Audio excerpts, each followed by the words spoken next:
Dzięki ogromne. Przede wszystkim dziękuję Wam bardzo serdecznie za to, że wspieraliście film o, moi drodzy, kosmicznych Katowicach. Teraz, ponieważ rozpoczęły się wakacje, to jesteśmy na etapie przede wszystkim wakacji z duchami. I dlatego chciałem, żebyśmy poszli szlakiem czarnego mnicha z Nikiszowca, najbardziej przerażającej legendy.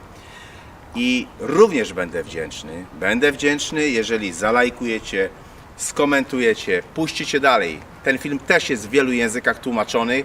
Warto tą legendę poznać, warto przejść się tymi śladami. Też widziałem, że niektórzy z Was pod tym ostatnim filmikiem o kosmicznych Katowicach zobaczyli, moi drodzy, dłoń małego Marcinka. No i to jest najważniejsza sprawa, bo każdy, kto cokolwiek ma wspólnego ze zjawiskami nadprzyrodzonymi albo, moi drodzy, z UFO, na pewno zawsze będzie wiedział, o co chodzi z tym małym Marcinkiem. Jeżeli dotrwacie do końca, tajemnica małego Marcinka na pewno będzie rozwiązana. Cieszę się niezmiernie, że otworzyliście kolejny film, następną byle nie puszkę Pandory, ale po prostu opowieść o czarnym mnichu z Nikiszowca i właśnie dziś ruszymy, moi drodzy, jego śladami. Ale, żebym nie zapomniał, tutaj znajdujemy się przed Szybem Poniatowskim. To jest właśnie część kopalni na Nikiszowcu, kopalni obecnej Wieczorek, a dawnej kopalni Gisze. Zastanowimy się właśnie, czy czarny mnich z Nikiszowca z tą kopalnią był związany. Ale najpierw, moi drodzy, posłuchajcie troszeczkę właśnie o kopalni, o żywicielce matce.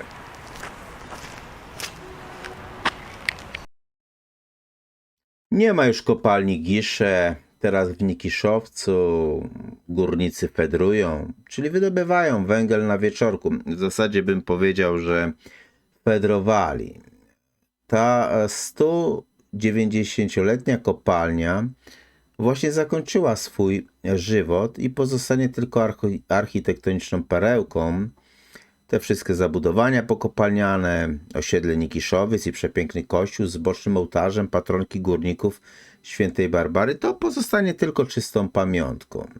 No ale kiedy spółka Georg von Gische-Erben kończyła budowę osiedla robotniczego w Giszowcu, okazało się, że wszyscy pracownicy koncernu tam się nie pomieszczą. No i w 1907 roku zdecydowano więc o budowie drugiego osiedla, tak dla około 5000 mieszkańców.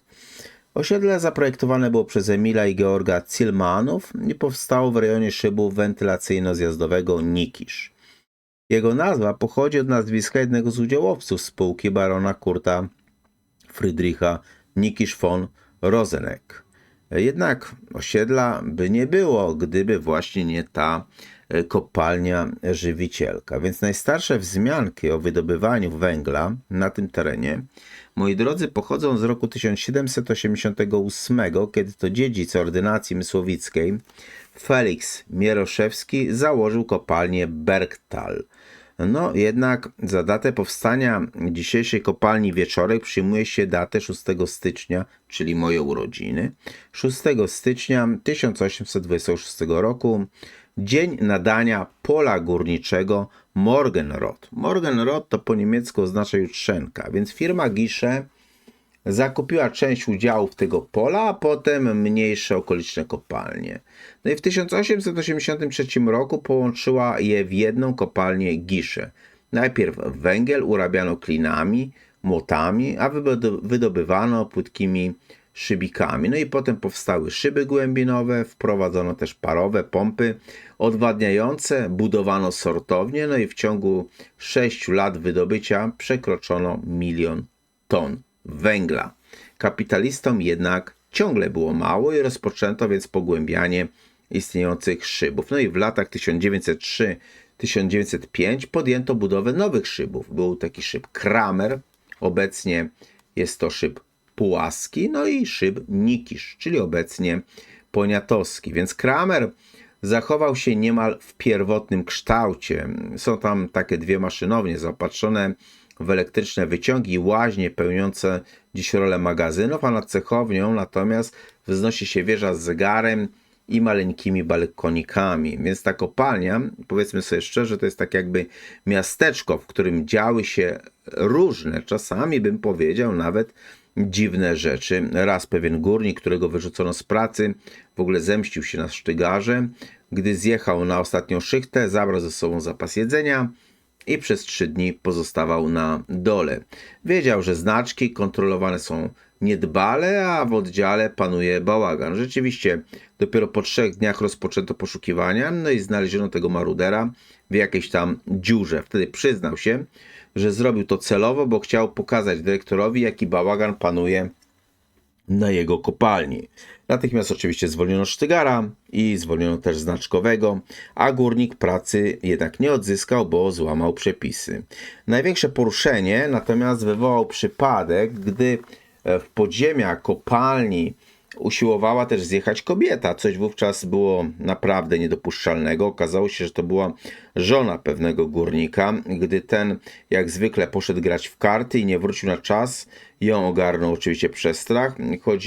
Chodziły takie też słuchy, że w kopalni szykują się zwolnienia, a bumulujący mąż byłby pierwszym kandydatem do zwolnienia, więc ona postanowiła wziąć za niego zastępstwo, założyła jego strój i próbowała zastąpić go na nocnej zmianie, no ale niestety szybko ją rozpoznano i zamiast kary zyskała, powiedzmy sobie szczerze, podziw za niespotykaną odwagę. No ale oczywiście kopalnie Wieczorek albo kopalnie Nikisz ciągle modernizowano i w transporcie podziemnym wprowadzono silniki elektryczne, a drewniane wózki do przewożenia urobku zastąpiono żelazem.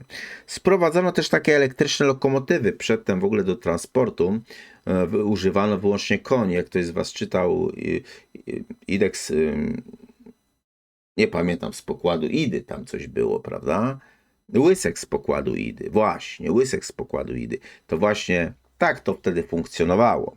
No oczywiście po 1922 roku kopalnia Gisze znalazła na terenach przyjaznych Polsce się, ale nadal rządzili na niej Niemcy. W ramach polonizacji śląskiego przemysłu spółka Gisze zaczęła sprzedawać swoje akcje amerykańskiemu holdingowi.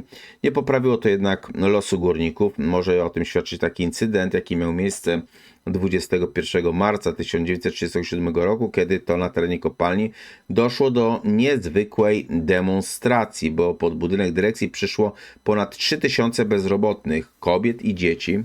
Zabarykadowali wejście, uwięzili w środku dyrekcji oraz 150 urzędników i kobiety przyniosły takie zwoje kolczastego drutu i krzyczały, że nasze chłopy głodują, głodujcie i wy. One oplotły tymi drutami cały budynek, a ich mężowie zostali pod ziemią i ogłosili strajk głodowy. Wtedy właśnie górnicy wysunęli 56 żądań, czym ustanowili historyczny rekord, bo oprócz wyższych zarobków i zwiększenia deputatu domagali się także obniżenia wydajności pracy o 25%.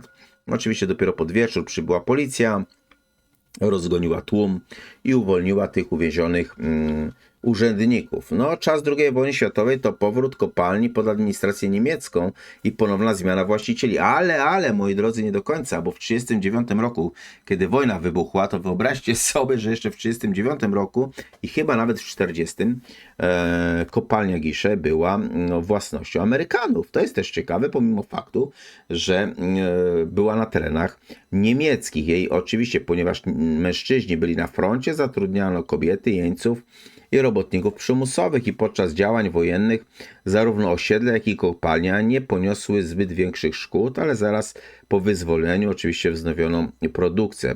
Po przyjęciu zakładu przez Skarb Państwa nazwę kopalni zmieniono na kopalnię węgla kamiennego Janów, a już po roku nadano imię komunistycznego działacza robotniczego i byłego pracownika kopalni Józefa Wieczorka. Zmienił się w ogóle też sposób wydobycia, zmieniły się warunki pracy, ale w Barburkę zawsze grała górnicza orkiestra, a w kościele pod wezwaniem świętej Anny odprawiano mszę świętą w intencji górników. No, wśród pracowników zatrudnionych pod ziemią elitę stanowili w ogóle rębacze i oni zarabiali najwięcej. Mniej oczywiście dostawali taczkarze, którzy ładowali urobek, a najmniej ciągacze, koniarze czy popychacze wózków, którzy pracowali na powierzchni. Kiedyś w ogóle szychta trwała 12 godzin, a urlop wynosił najwyżej 3 dni w roku i był bezpłatny. Dopiero w ogóle w 1914 roku w wyniku strajków skrócono dzień pracy do 8,5 godziny, a górnikom przyznano dwudniowy płatny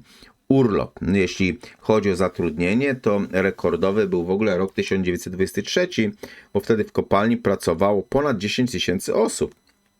Górnicy w ogóle przez długi czas mieli tylko obowiązki. Wprawdzie pracodawca zapewniał mieszkania i starał się m.in. o dostawy dodatkowej żywności, a nawet zapewniał opiekę medyczną, no ale chodziło głównie o to, by górników i ich rodziny nie tylko przywiązać do kopalni, ale po prostu tej kopalni ich uzależnić, więc te przywileje zagwarantowała im ustanowiona w 1949 roku Karta Górnika. W 2018 roku rozpoczęto likwidację kopalni, zabudowania Szybuniki przekazano miastu, no i władze w ogóle planują przeznaczyć tą kopalnię na cele kulturalne, na jakieś muzeum. No ale wróćmy do naszego Czarnego Mnicha. Moi drodzy, czy to tam wydarzyła się ta tragedia, czy to stamtąd pochodził Czarny Mnich? No, ja ciekaw jestem, bo myślę, że są tutaj też osoby, co na Nikiszowcu mieszkają albo w Katowicach i legendę dotyczącą Czarnego Mnicha bardzo dobrze znają, więc dajcie znak, dajcie w komentarzach sygnał, czy legenda dotycząca Czarnego Mnicha, który przechadzał się ulicami Nikiszowca albo stawał czasami pod kościołem Świętej Anny, właśnie stąd wypełzła, czy może z innego miejsca?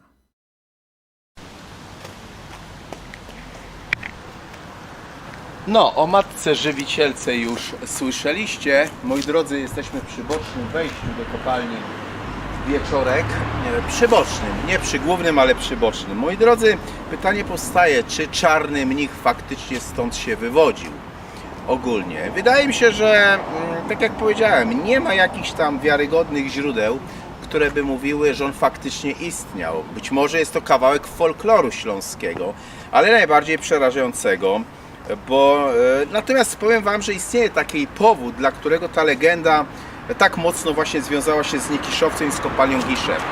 Kopalnia pracowała od 1908 roku na początku do 1918 roku i całe to osiedle było podporządkowane tej kopalni. Jeszcze powiem Wam ciekawostkę fajną, że kiedy w 1939 roku wybuchła wojna, a Katowice należały do Polski, to właścicielami tej kopalni nie byli wcale Niemcy, tylko Amerykanie, bo oni tutaj mieli swoje jakieś takie udziały. No i w tych śląskich podaniach pojawiło się bardzo dużo różnych opowieści o siłach nadprzyrodzonych. Między innymi często mówiono też o skarbku albo o różnych duchach zmarłych górników, którzy koniec końców tu podobno gdzieś tam w tych sztolniach chodzili, grasowali. Więc tak naprawdę Czarny Mnich mógł być rozwinięciem jednej z tych legend. Niektóre przekazy mówiły, że on był właśnie takim zwiastunem katastrof, kiedy ktoś go widział, kompletnie jeszcze do pracy, brał wolne, bo po prostu tego się wszystkiego bano. Chodził, znikał między bramami, nie zostawiał śladów. Także wiecie, ciekawe jest to, że najstarsze relacje, które krążą o Czarnym Mnichu, często wcale nie umieszczają go tutaj przy tych szybach kopalnianych, ale najczęściej pokazują, że on był przy kościele Świętej Anny, albo na Placu Wyzwolenia, albo gdzieś tam w tych ciemnych bramach Familoków, tak? Więc w związku z tym można by przypuszczać, że Czarny Mnich bardziej był duchem osiedla niż duchem kopalni. Ale weźmiemy sobie najspokojniej w świecie, przejdziemy się za chwileczkę do kościoła Świętej Anny i moi drodzy, zobaczymy, jakie piękne jest to cudo i jak warto jest zobaczyć. Bo gdzie ten Czarny Mnich był? Czy tutaj w sztolniach krążył? Czy przed bramą krążył? Czy być może gdzieś tam Przy zegarze, który przed chwileczką widzieliście? A może po prostu między infartami się przemieszczał? Niebawem udamy się jego śladem. Ja myślę, że warto jest zobaczyć, posłuchać o kościele świętej Anny co nieco, a potem zobaczyć, jak to cudo wyglądało, gdzie obok przesiadywał czarny mnich. I na pewno nie przesiadywał on na ławeczce kuca, która znajduje się obok, moi drodzy. A tu jeszcze zwróćcie uwagę na coś takiego, że na kopalni był stary zegar, żeby nikt przypadkiem nie spóźnił się do roboty, na szychtę. Czy to możliwe, że w samym sercu Górnego Śląska istnieje miejsce, które od ponad 100 lat skrywa historię znacznie bardziej niezwykłą niż większość ludzi przypuszcza? Miejsce stworzone według precyzyjnego planu. Miejsce, w którym niemal każdy budynek miał swoje znaczenie.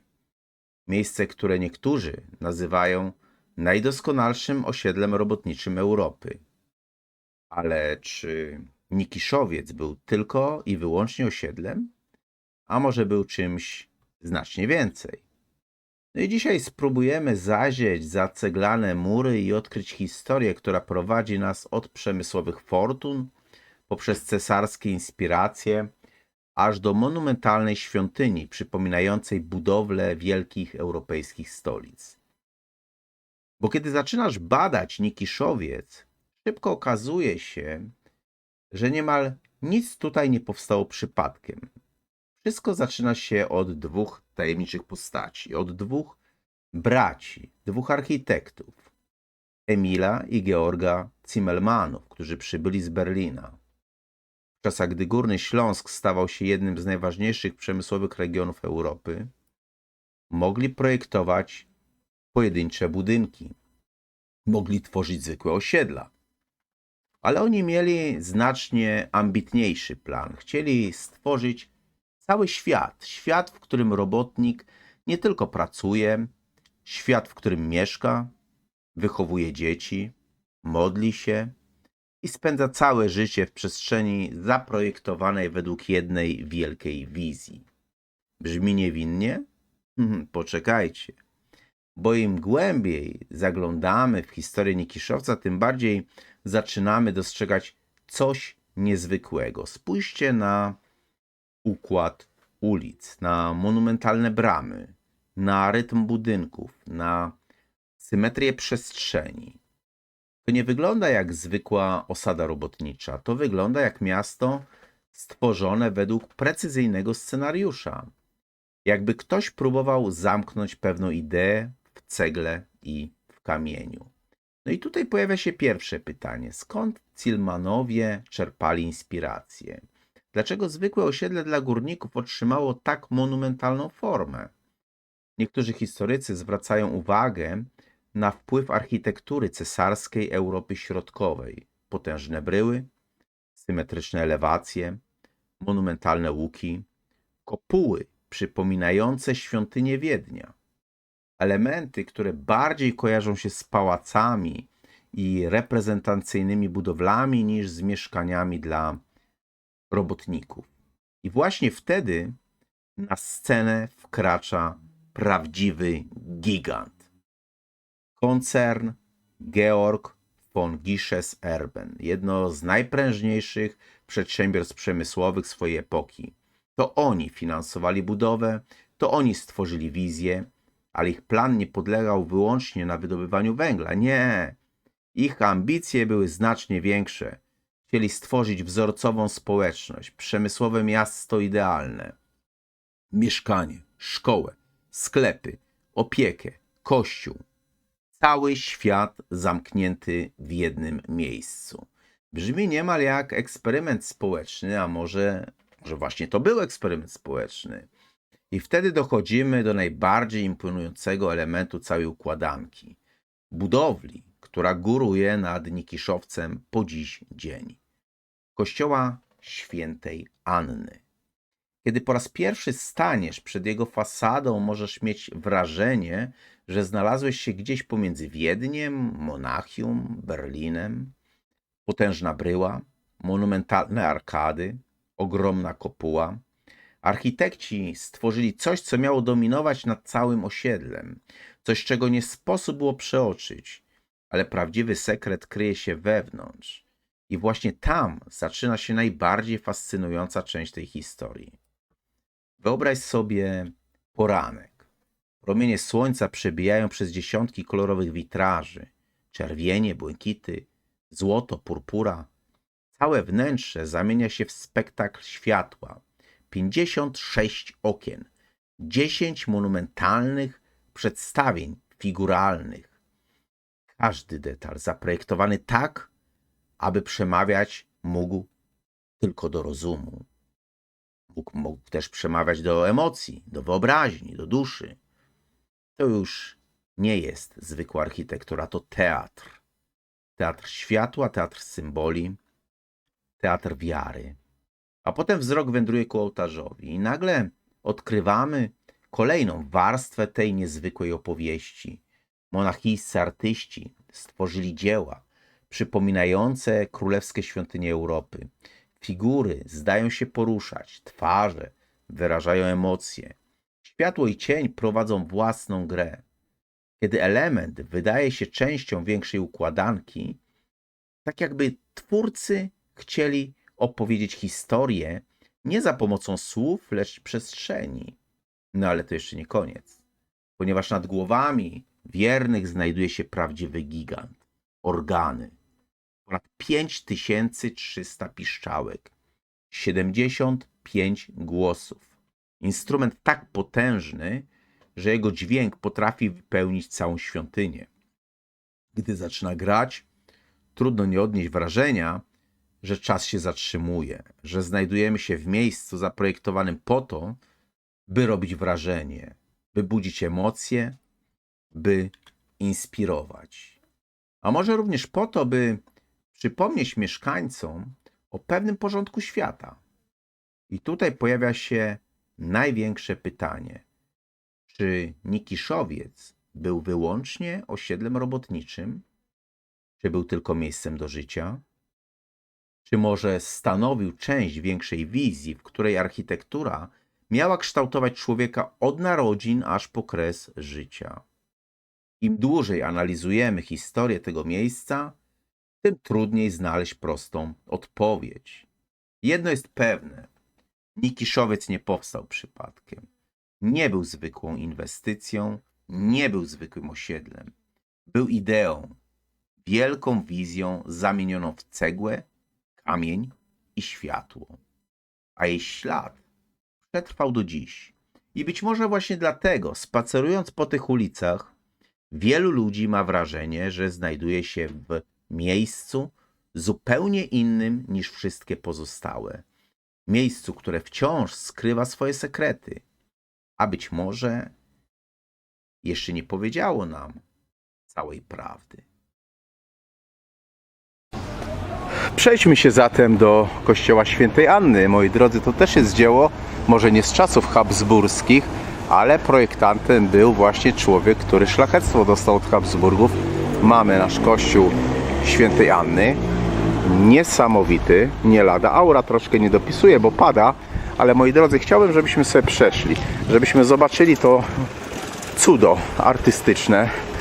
Polecam właśnie odpust w kościele Świętej Anny. Jest elegancki, patrzcie, jakie fajne rzeźby.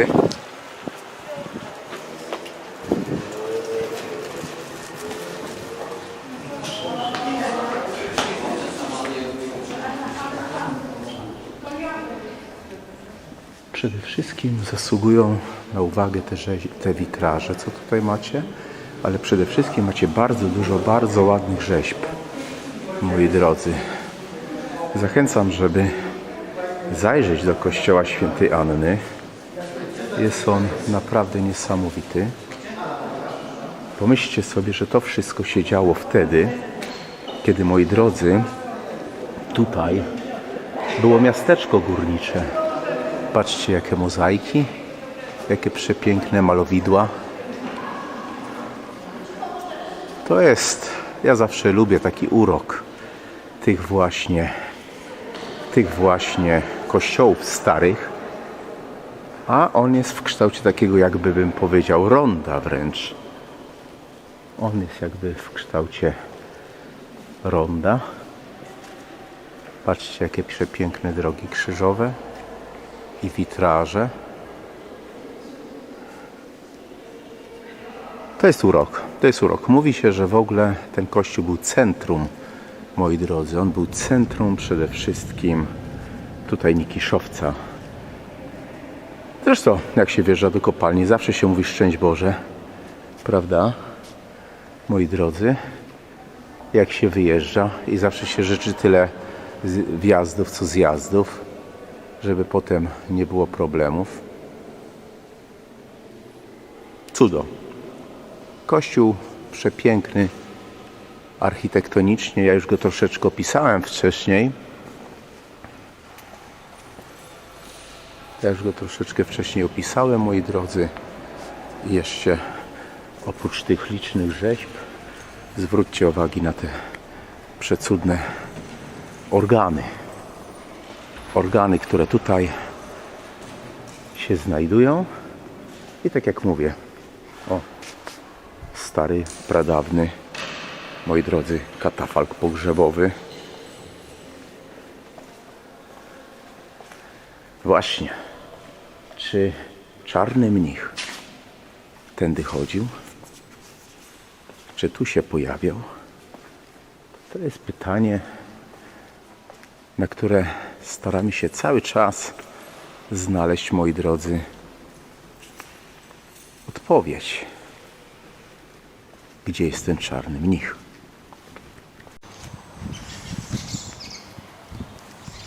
Znajdujemy się, moi drodzy, obok ławeczki Kazimierza Kuca, śląskiego twórcy. Szczerze powiem, że nigdy go nie lubiłem, no ale ta ławeczka znajduje się właśnie obok kościoła w Nikiszowcu.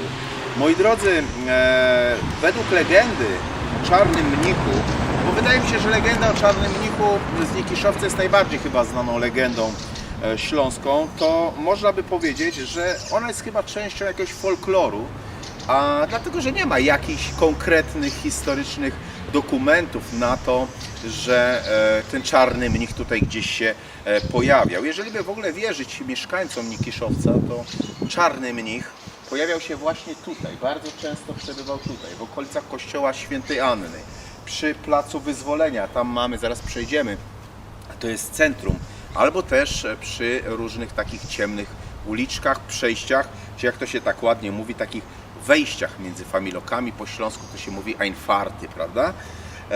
Albo też na drodze głównej do kopalni. Legenda mówi, że jeżeli ktoś spotkał czarnego mnicha, to, moi drodzy, następnego dnia nie szedł do kopalni, dlatego że to zwiastowało nieszczęście. Oczywiście prawda jest taka, że legenda o czarnym mnichu być może bym powiedział, jest częścią jakiegoś większego folkloru śląskiego.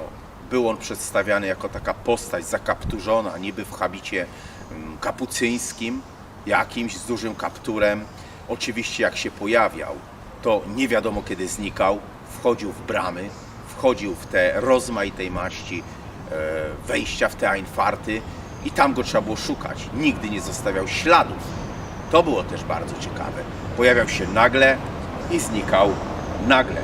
Kościół Świętej Anny oczywiście jest centrum praktycznie, albo miejsce centralne Nikiszowca i tutaj właśnie on gdzieś grasował. My teraz też się przejdziemy śladami jego. Zresztą w ogóle bardzo dobrze by było, żebyście posłuchali tej legendy o czarnym mnichu i dlatego teraz Wam tą legendę, moi drodzy, o czarnym mnichu opowiem, żebyście wiedzieli, o co tak naprawdę w niej chodziło, a kiedy już ją sobie wysłuchacie, wtedy się przejdziemy i zobaczymy cały urok i piękno Nikiszowca, bo przecież Nikiszowiec to jest dzielnica klasy zerowej. Nikiszowiec to jest miasteczko kultury i sztuki, bym powiedział. A teraz posłuchajcie naszej legendy o czarnym mnichu.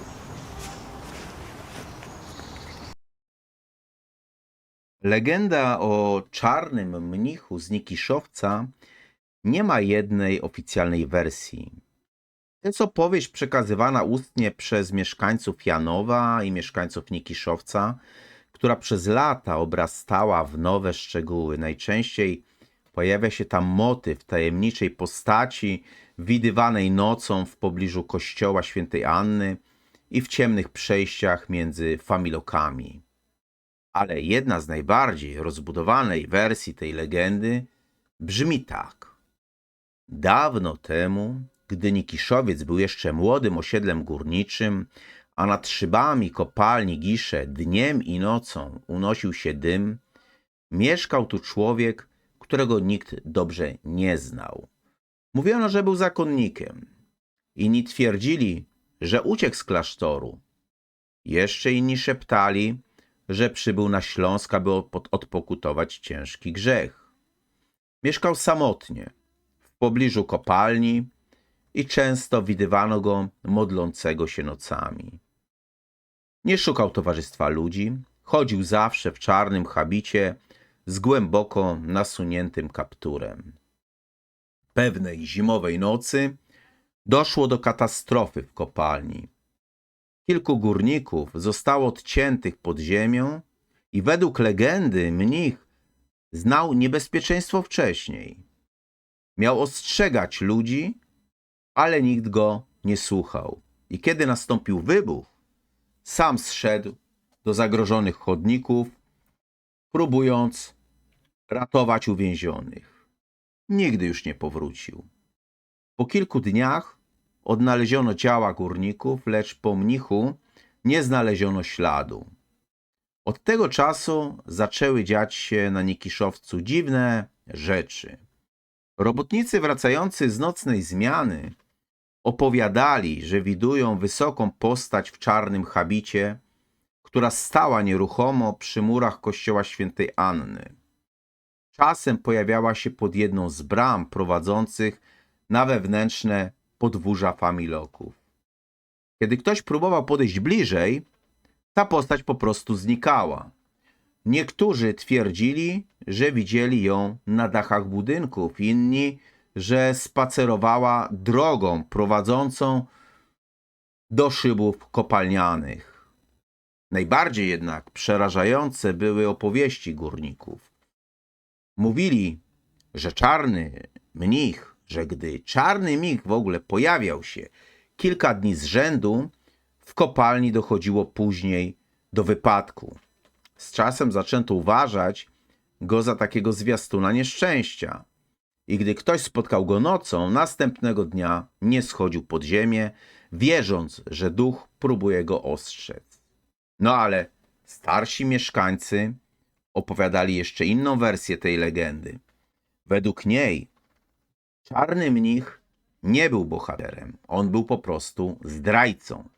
W czasie śląskich walk miał wydać kryjówkę powstańcom. Gdy zginął, nie zaznał spokoju.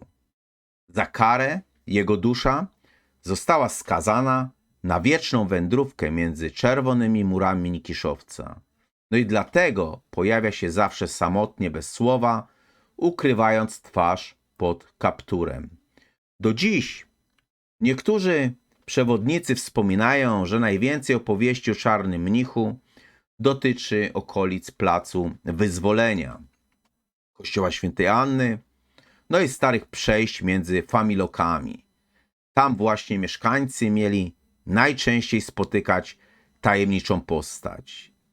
Warto jednak pamiętać, że jest to legenda miejska i taki, bym powiedział, folklor Nikiszowca, a nie jakieś udokumentowane wydarzenie historyczne. Sama opowieść jest najprawdopodobniej mieszanką dawnych górniczych wierzeń, wspomnień o katastrofach kopalnianych oraz lokalnych historiach przekazywanych przez kolejne pokolenia.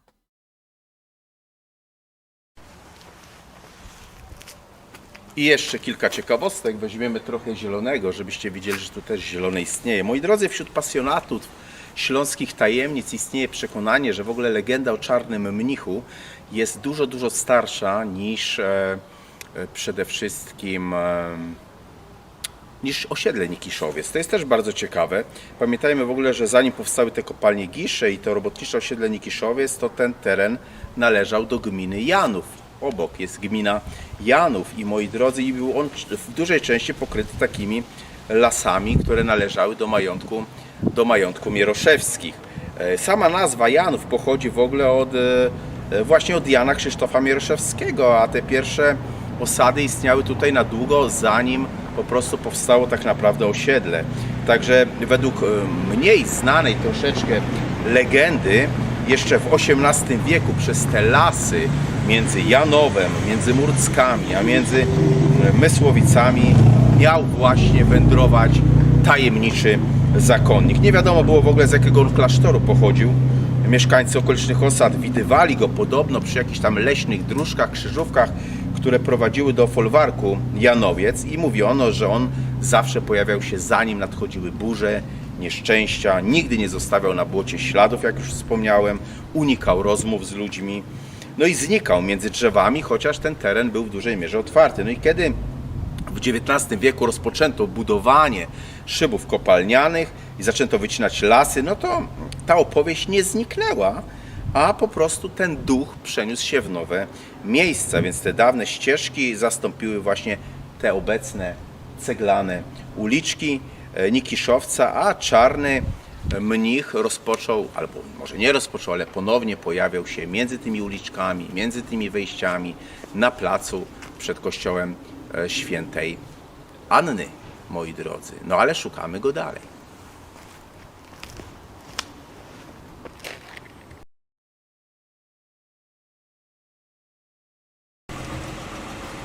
Będziemy zmierzali w kierunku kościoła świętej Anny. Chcę Wam tylko pokazać, jak wygląda Nikiszowiec, jakie tutaj czas się, moi drodzy, zatrzymał. Bardzo ciekawe są te Einfahrty, czyli te wejścia między, moi drodzy, bramy takie. Najciekawsze jest to, że nie ma tutaj dwóch takich samych bram. A wiecie dlaczego? Już Wam powiem. Dlatego, że kiedy Hop wracał ożarty, czyli krótko mówiąc pijany, to żeby nie pomylił bramy odpowiedniej, zrobiono inne. Każda z tych sektorów miał inne bramy, żeby nie pomylił się i żeby trafił do siebie do domu. Patrzcie, jak elegancko jest to zrobione. Jakie tutaj były fajne place. Jakie tutaj były dziedzińce. To jest cały urok. Już Wam pokażę. I dzieciaki z tych familoków mogły się bawić tutaj. W takich sektorach, w takich dziedzińcach. Wiecie co? Mówi się o miastach 15-minutowych. Między innymi Cambridge chciano zrobić na miasto 15-minutowe i wielka zadyma się z tego powodu zrobiła. A prawda jest taka, że Nikiszowiec był miastem 15-minutowym. O, patrzcie, jak pies sobie stoi w oknie. Miastem 15-minutowym, miastem samowystarczalnym. Tutaj w tej chwili widzicie część Muzeum Historii Katowic. I tutaj była na Nikiszowcu, moi drodzy, przede wszystkim pralnia i magiel. Jeżeli ktoś będzie chciał, naturalnie może, moi drodzy, zobaczyć pralnię i magiel. Jesteśmy właśnie na placu bodajże Wyzwolenia. To jest centrum w sumie Nikiszowca. Chcę, żebyście zwrócili uwagę też na kilka innych ciekawych rzeczy. Na przykład patrzcie, tak wygląda przepiękna poczta, stara poczta. No chyba teraz też ona jest. Tutaj mamy kościół świętej Anny. A tu, moi drodzy, czy pamiętacie tego typu krużganki i przykładowo sklepy spożywcze? Tutaj czas się, moi drodzy, zatrzymał. Kompletnie się czas zatrzymał i można by sobie popatrzeć, pochodzić, patrzcie. To była dzielnica samowystarczalna. Jeszcze zaraz sobie przejdziemy za czarnym mnichem, śladami czarnego mnicha, bo on tutaj gdzieś się zawsze kręcił. Ale przejdziemy sobie, patrzcie, tutaj macie aptekę, tam macie fotografa, Tu macie restaurację, gdzie można było zjeść i piwo, i napoje, i wszystko. Zaraz jeszcze sobie tymi Einfahrtami poprzechadzamy się. Zwróćcie uwagę, jak ten wejście jest zrobione inaczej i jak tamto jest zrobione inaczej. Żeby ten ożarty chłop absolutnie nie pogubił się, moi drodzy. No właśnie, żeby się nie pogubił. I to jest chyba cały urok Nikiszowca. Tu podobno w ogóle mieszkają tacy ludzie kultury, sztuki. Kiedyś to było zdziadziałe. Oj, autobus mi dzwoni, by mnie rozjechał. To by była taka sytuacja. O, by mnie rozjechał. A przy okazji, jeżeli idziemy do Byfyja, do śląskiego Byfyja, to tutaj mamy też, moi drodzy, Beboka. Beboka. A ogólnie Nikiszowiec jak najbardziej bierze i zachowuje swoją tradycję, a przede wszystkim tą całą śląskość. To możecie zobaczyć, tutaj jest specjalny sklepik z rzeczami, moi drodzy, typowo śląskimi, gdzie można zakupów dokonać. No a tam dalej jest jedna z najciekawszych, ogólnie jedna z najciekawszych, przejdę szybciutko, restauracji i podobno bardzo dobrych. Nazywa się Śląska Prohibicja, moi drodzy. Mało uroczy, moi drodzy, uliczki. Bardzo dużo zieleni tutaj jest. I między tymi rozmaitymi miejscami przechadzał się właśnie Czarny Mich. Też wam powiem taką jedną ciekawostkę bardzo fajną, bo tutaj widzicie na Nikiszowcu, na przykład nad drzwiami, takie wykute, ładne symbole górnicze. Nie wiem, czy wiecie, ale swego czasu wieżę Babel chciał odbudować Saddam Hussein. W ogóle on miał kult Mezopotamii i wpadł na pomysł, że odbuduje. I w tych ruinach Babilonu były takie cegły z symbolami Nabuchodonozora II. I wtedy właśnie zaczęto wstawiać takie cegły z podpisem Saddama Husseina.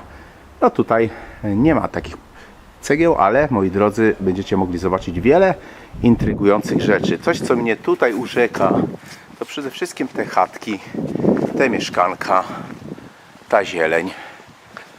Moi drodzy, przepiękna, spokojna dzielnica. Tyle tylko, że ta dzielnica niestety jest po prostu takim 15-minutowym miastem, można by powiedzieć. I tak po prostu było. W Katowicach w sumie były dwa takie osiedla. Jednym były Murcki, a drugim, moi drodzy, osiedlem oczywiście był Nikiszowiec, ponieważ była kopalnia Murcki i kopalnia na Nikiszowcu. I te osiedla były po prostu przyspawane. One były przyspawane, moi drodzy, do tych kopalni. No i właśnie, gdzie w tych bramach? Gdzie w tych bramach, moi drodzy, znajduje się Czarny Mnich? Powiedzcie mi. Może trzeba by tu przyjść wieczorem? Może trzeba by pozaglądać bardziej do okien? Bardzo urocza, tajemnicza dzielnica. Bardzo takie, może nie dzielnica, ale osiedle. Bardzo urocze, bardzo tajemnicze, bardzo zagadkowe, moi drodzy. Może jeszcze trafimy na niego, może jeszcze na Czarnego Mnicha gdzieś tam trafimy. Jak wam się wydaje? Oczywiście na pierwszym planie, który widzieliście, jak film się rozpoczynał, to widzieliście plan Nikiszowca, więc wiecie, jak on jest zrobiony, jak on jest ustawiony i jak on tak naprawdę wygląda. Idziemy, moi drodzy, dalej sobie bez najmniejszego problemu naszym Nikiszowcem, tymi uliczkami, tymi tajemniczymi uliczkami, które mielibyśmy zobaczyć i w których mielibyśmy spotkać czarnego mnicha. A oczywiście za chwileczkę rozwiązanie zagadki o małym Marcinku. Tutaj macie kolejny Einfahrt. Możemy sobie wejść, zobaczyć. To były bramy. I samochodem tu wjedziesz, i plac zabaw po środku. Tak właśnie wyglądały.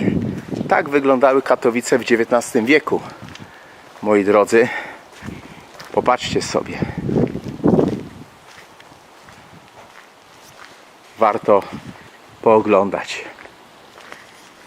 I to mamy kolejny Einfahrt, kolejne wyjście.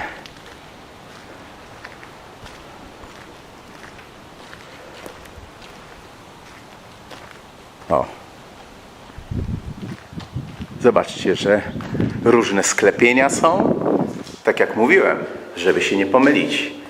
Żeby po pijaku chłop trafił do swojego domu, a nie, że będzie gdzieś błądził i mylił się. Tu macie inne jeszcze wejścia.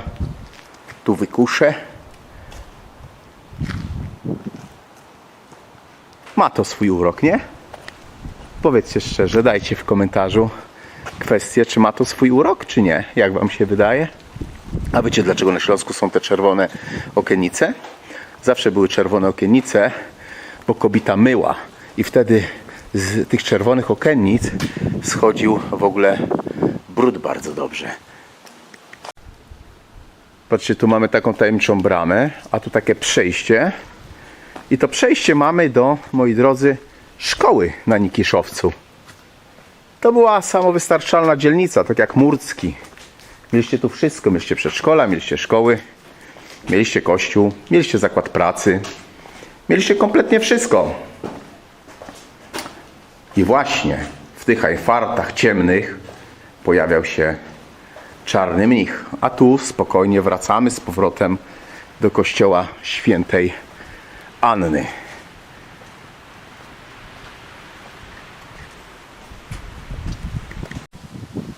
Już myślałem, że wszystko jest, moi drodzy, stracone. Ale jednak ta legenda pozostała przy kościele świętej Anny. Patrzcie, miał nie zostawiać śladów, a jednak są ślady czarnego mnicha. Są. Legenda jest zatem wiecznie żywa. Czyli jesteśmy blisko u celu. Jakbyśmy przyszli w nocy, na pewno byśmy go znaleźli. Tutaj między ścianą, między domem katechetycznym a kościołem świętej Anny, moi drodzy, znajdują się imiona i nazwiska górników, którzy zginęli w kopalni. I to jest tak zwana ściana pamięci. To jest ściana pamięci, która została zrobiona, ale warto jest zwrócić uwagę, rzadko gdzie coś takiego się, moi drodzy, znajduje. W tych cegłach wyryta jest cała historia.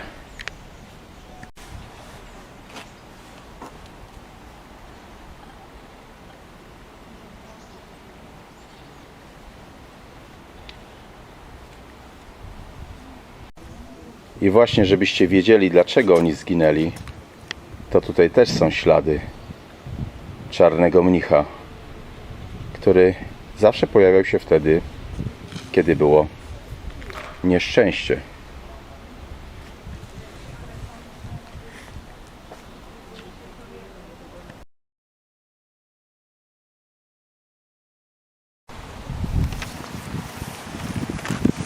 Najciekawsza część tej legendy mówi o tym, że ten czarny mnich w ogóle nie był zakonnikiem, że on w ogóle nie był mnichem, że on był zabitym powstańcem styczniowym. To też jest bardzo ciekawe i niektórzy też twierdzą, że gdy ten teren był lasem, widywano go w lesie, a potem on zaczął krążyć gdzieś po osiedlu. I niektórzy też starzy mieszkańcy twierdzili, że ten duch czarnego mnicha w ogóle nie należy do Nikiszowca, ale on przede wszystkim należy, moi drodzy, do samego Janowa. Oczywiście historycznie jest potwierdzone, że tutaj dawniej były lasy Janowa, że tu był folwark Mieroszewskich. No ale ten fakt, że Nikiszowiec powstał dopiero na początku XX wieku jako osiedle dla kopalni Gisze, dla robotników kopalni Gisze, no też jest faktem. Moi drodzy, być może tak jak powiedziałem, jest to legenda, być może jest to miejski folklor, chociaż szczerze mówiąc to bardziej Skarbek jest elementem miejskiego folkloru na tym osiedlu Nikiszowiec niż, moi drodzy, Czarny Mnich. Ale oczywiście tutaj na Śląsku bardzo dużo jest legend o różnych skarbkach, o różnych duchach w kopalni, co mieszkały, no i między innymi o tym Czarnym Mnichu. A teraz na koniec czas, żeby rozwiązać zagadkę małego Marcinka, który pojawił się w kosmicznych Katowicach. Zapraszam, zapraszam. To jest ten mały Marcinek. To jest ten mały Marcinek, moi drodzy, który zachęca, powiedz, co mają zrobić z tym filmem. Dajcie łapkę w górę i subika. I dajcie komentarzu, czy tam się podobała ta opowieść.